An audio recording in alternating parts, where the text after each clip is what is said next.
हिंदुस्तानियों की एकता मजहबों के मेल पे नहीं, मजहबों की चिता पर होगी। यूं तो राहुल संत वितैन का ये कोट बचपन में सुना था मैंने, लेकिन समझ बहुत देर से आया। एक आम आदमी के नज़दीक रिलीजन क्या है? रिलीजन में बहुत सारे एलिमेंट्स होते हैं। कुछ फिलॉसफी होती है, कुछ एथिक्स होता है और बहुत सारी चीज़ें होती हैं, लेकिन मेजॉरिटी ऑफ पीपल के लिए रिलीजन क्या है? Centred around religious practices, rituals. तो एक आम आदमी रिलीजियस इसलिए होता है कि वो अपने आप को, अपनी आइडेंटिटी को रिलीजियस प्रैक्टिसेस, रिचुअल्स से जोड़ के देखता है। तो एक मज़हब कह रहा है कि तीर घाट जाओ, एक मज़हब कह रहा है कि मीर घाट जाओ, क्योंकि प्रैक्टिसेस सबकी अलग-अलग हैं। तो इसमें मेल-मिलाप का कोई मतलब ही नहीं बनता है। समझ रहे हैं? उदाहरण के लिए आप सबसे खूबसूरत चीज़ दुनिया की इश्क है, मोहब्बत। आप किसी से इंटर रिलीजियस मोहब्बत करते हैं, इंटर कास्ट मोहब्बत करते हैं, तो क्या आपका रिलीजन इस बात को अलाउ करता है? ये आप खुद से सवाल करें, आप इंटरप्रेट करके न लाएँ।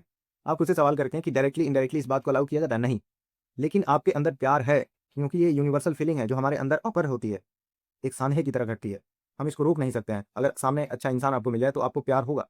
और अगर प्यार आपकी रिलीजियस शर्तों पे नहीं हो रहा है और आप प्यार को निभाना चाहते हैं, तो आपको अपनी रिलीजियस प्रैक्टिसेस, अपने रिलीजियस डॉक्ट्रिन से आपको अलग होना पड़ेगा, डेविएट होना पड़ेगा। तो जब किसी खूबसूरत चीज़ के लिए आप यूनाइट हो रहे हैं, तो आप रिलीजन के किसी न किसी एलिमेंट की चिता जला रहे होते हैं। तो एक लेवल पे आप यूनाइट हो रहे हैं।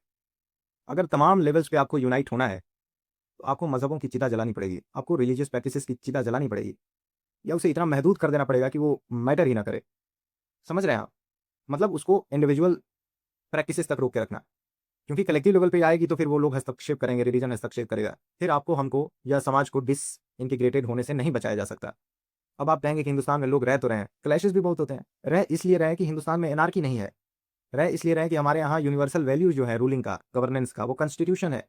इसके बावजूद भी चीज़ें होती हैं। आप समझ रहे हैं कि आर्मी है हमारे पास पुलिस है, हमारे पास सिविल लॉज है, हमारे पास क्रिमिनल लॉज है। हर चीज़ का एक हमारा कॉन्स्टिट्यूशनल पर्सपेक्टिव है। इसके बाद भी हम क्लैश में आते हैं। तो समझ रहे हैं, हमें रोक के रखा गया, नहीं तो हम लड़ मर जाते। जहाँ जहाँ एनार्की है वहाँ वहाँ दे दो। हथियार वहाँ उठाने की सहूलत ज़्यादा होती है जहाँ पे एनार्की है। हिंदुस्तान में भी जिस तरह की चीज़ें उभर के आती हैं बीच-बीच में, आपको क्या लगता है? कॉन्स्टिट्यूशन गवर्नमेंट होने के बाद भी, लॉ एंड ऑर्डर होने के बाद भी लोग हथियार उठा लेते हैं। तो एनार्की के स्टेट में क्या होगा? समझ रहे हैं आप इस बात को? कि हिंदुस्तानियों की एकता मज़हबों के मेल पे नहीं, मज़हबों की चिता पे होगी।